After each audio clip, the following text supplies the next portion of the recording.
ਸਭ ਤੋਂ ਪਹਿਲਾਂ ਯੂਐਸ ਦੀ ਸੈਨੇਟ ਨੇ 1.7 ਟ੍ਰਿਲੀਅਨ ਡਾਲਰ ਦਾ ਜੋ ਸਪੈਂਡਿੰਗ ਬਿੱਲ ਆ, ਉਹ ਰਿਪਬਲਿਕਨਸ ਦੀ ਹੈਲਪ ਨਾਲ ਪਾਸ ਕਰ ਦਿੱਤਾ ਹੈਗਾ।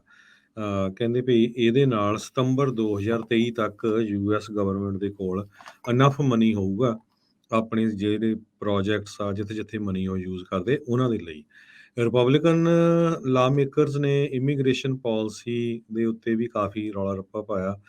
68 ਜਣੇ ਹੱਕ ਸੀ, 29 ਜਣੇ ਇਹਦੇ ਅਗੇਂਸਟ ਸੀ। 858 ਬਿਲੀਅਨ ਡਾਲਰ ਡਿਫੈਂਸ ਲਈ, 787 billion dollar non defence domestic programme ਦੇ ਲਈ, 45 ਬਿਲੀਅਨ ਡਾਲਰ ਮਿਲਟਰੀ ਤੇ ਹਿਊਮਨਟੇਰੀਅਨ ਏਡ ਯੂਕਰੇਨ ਦੇ ਲਈ। 400 ਪੇਜ ਦਾ ਇਹ ਜਿਹੜਾ ਬਿੱਲ ਹੈਗਾ ਆ, ਇਹ ਗਵਰਨਮੈਂਟ ਨੂੰ rest of the fiscal year ਦੇ ਲਈ ਫੰਡ ਕਰੂਗਾ ਤੇ ਸੈਨੇਟ ਨੇ ਇਹ ਪਾਸ ਕਰ ਦਿੱਤਾ। ਨੈਂਸੀ ਪਲੋਸੀ ਨੇ ਕਿਹਾ ਆ ਵੀ ਅੱਜ ਜਿਹੜੀ ਵੋਟ ਉਹਨਾਂ ਨੇ ਕੀਤੀ ਸੀ ਉਹਦੇ ਵਿੱਚ ਆਲਰੇਡੀ ਇਹ ਪਾਸ ਹੋ ਗਿਆ ਤੇ ਹੁਣ ਕ੍ਰਿਸਮਸ ਦੀਆਂ ਛੁੱਟੀਆਂ ਹੋ ਜਾਣਗੀਆਂ ਸੈਨੇਟ ਨੂੰ। ਜੀ ਬਿਲਕੁਲ। ਸੋ ਛੁੱਟੀਆਂ ਦੇ ਲਈ ਇਹਨਾਂ ਨੇ ਜਾਣਾ। ਸੋ 4000 ਪੇਜਾਂ ਦਾ ਜਿਹੜਾ ਇਹ ਬਿੱਲ ਹੈ, ਜਿਸ ਨੂੰ ਜਿਹੜਾ ਇਹਨਾਂ ਨੇ ਇੱਕ ਅੱਧੇ ਦਿਨ ਦੇ ਵਿੱਚ ਕਹਿੰਦੇ ਸੀਗੇ ਵੀ ਡਿਬੇਟ ਜਿਹੜੀ ਉਹ ਕਰਨੀ ਆ, ਪਰ ਇਵੈਂਚੁਅਲੀ ਇਸ ਨੂੰ ਜਿਹੜਾ ਉਹ ਪਾਸ ਕਰ ਦਿੱਤਾ। ਗਵਰਨਮੈਂਟ ਸ਼ਟ ਡਾਊਨ ਤੋਂ ਪਹਿਲਾਂ ਜਿਹੜਾ ਇਹ ਓਮਨੀਬਸ ਬਿੱਲ ਆ ਉਹ ਪਾਸ ਹੋ ਚੁੱਕਾ ਆ। ਸੋ ਕੁਛ ਕੁ ਲੋਕਾਂ ਨੇ ਜਿਹੜੇ ਇਸ ਦੀ ਵਿਰੋਧਤਾ ਕੀਤੀ, ਪਰ ਮੋਰ ਦੈਨ ਹਾਫ 60% ਤੋਂ ਵੀ ਵੱਧ ਲੋਕਾਂ ਨੇ ਜਿਹੜੇ ਸੈਨੇਟਰਸ ਆ ਉਹਨਾਂ ਨੇ ਇਸ ਨੂੰ ਪਾਸ ਕਰਨ ਦੇ ਲਈ ਵੋਟ ਪਾਈ ਸੀ। 68% ਦੇ ਨਾਲ ਪਾਸ ਹੋਇਆ। ਸਭ ਤੋਂ ਪਹਿਲਾਂ ਯੂਐਸ ਦੀ ਸੈਨੇਟ ਨੇ 1.7 ਟ੍ਰਿਲੀਅਨ ਡਾਲਰ ਦਾ ਜੋ ਸਪੈਂਡਿੰਗ ਬਿੱਲ ਆ, ਉਹ ਰਿਪਬਲਿਕਨਸ ਦੀ ਹੈਲਪ ਨਾਲ ਪਾਸ ਕਰ ਦਿੱਤਾ ਹੈਗਾ। ਕਹਿੰਦੇ ਵੀ ਇਹਦੇ ਨਾਲ ਸਤੰਬਰ 2023 ਤੱਕ ਯੂਐਸ ਗਵਰਨਮੈਂਟ ਦੇ ਕੋਲ ਇਨਫ ਮਨੀ ਹੋਊਗਾ ਆਪਣੇ ਜਿਹੜੇ ਪ੍ਰੋਜੈਕਟਸ ਆ ਜਿੱਥੇ-ਜਿੱਥੇ ਮਨੀ ਉਹ ਯੂਜ਼ ਕਰਦੇ ਉਹਨਾਂ ਦੇ ਲਈ।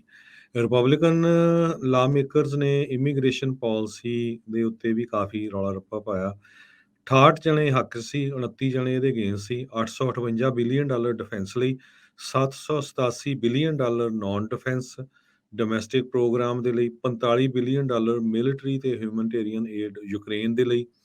400 ਪੇਜ ਦਾ ਇਹ ਜਿਹੜਾ ਬਿੱਲ ਹੈਗਾ ਆ, ਇਹ ਗਵਰਨਮੈਂਟ ਨੂੰ rest of the fiscal year ਦੇ ਲਈ ਫੰਡ ਕਰੂਗਾ ਤੇ ਸੈਨੇਟ ਨੇ ਇਹ ਪਾਸ ਕਰ ਦਿੱਤਾ। ਨੈਂਸੀ ਪਲੋਸੀ ਨੇ ਕਿਹਾ ਆ ਵੀ ਅੱਜ ਜਿਹੜੀ ਵੋਟ ਉਹਨਾਂ ਨੇ ਕੀਤੀ ਸੀ ਉਹਦੇ ਵਿੱਚ ਆਲਰੇਡੀ ਇਹ ਪਾਸ ਹੋ ਗਿਆ ਤੇ ਹੁਣ ਕ੍ਰਿਸਮਸ ਦੀਆਂ ਛੁੱਟੀਆਂ ਹੋ ਜਾਣਗੀਆਂ ਸੈਨੇਟ ਨੂੰ। ਜੀ ਬਿਲਕੁਲ। ਸੋ ਛੁੱਟੀਆਂ ਦੇ ਲਈ ਇਹਨਾਂ ਨੇ ਜਾਣਾ। ਸੋ 4000 ਪੇਜਾਂ ਦਾ ਜਿਹੜਾ ਇਹ ਬਿੱਲ ਹੈ, ਜਿਸ ਨੂੰ ਜਿਹੜਾ ਇਹਨਾਂ ਨੇ ਇੱਕ ਅੱਧੇ ਦਿਨ ਦੇ ਵਿੱਚ ਕਹਿੰਦੇ ਸੀਗੇ ਵੀ ਡਿਬੇਟ ਜਿਹੜੀ ਉਹ ਕਰਨੀ ਆ, ਪਰ ਇਵੈਂਚੁਅਲੀ ਇਸ ਨੂੰ ਜਿਹੜਾ ਉਹ ਪਾਸ ਕਰ ਦਿੱਤਾ। ਗਵਰਨਮੈਂਟ ਸ਼ਟ ਡਾਊਨ ਤੋਂ ਪਹਿਲਾਂ ਜਿਹੜਾ ਇਹ ਓਮਨੀਬਸ ਬਿੱਲ ਆ ਉਹ ਪਾਸ ਹੋ ਚੁੱਕਾ ਆ। ਸੋ ਕੁਛ ਕੁ ਲੋਕਾਂ ਨੇ ਜਿਹੜੇ ਇਸ ਦੀ ਵਿਰੋਧਤਾ ਕੀਤੀ, ਪਰ ਮੋਰ ਦੈਨ ਹਾਫ 60% ਤੋਂ ਵੀ ਵੱਧ ਲੋਕਾਂ ਨੇ ਜਿਹੜੇ ਸੈਨੇਟਰਸ ਆ ਉਹਨਾਂ ਨੇ ਇਸ ਨੂੰ ਪਾਸ ਕਰਨ ਦੇ ਲਈ ਵੋਟ ਪਾਈ ਸੀ। 68% ਦੇ ਨਾਲ ਪਾਸ ਹੋਇਆ।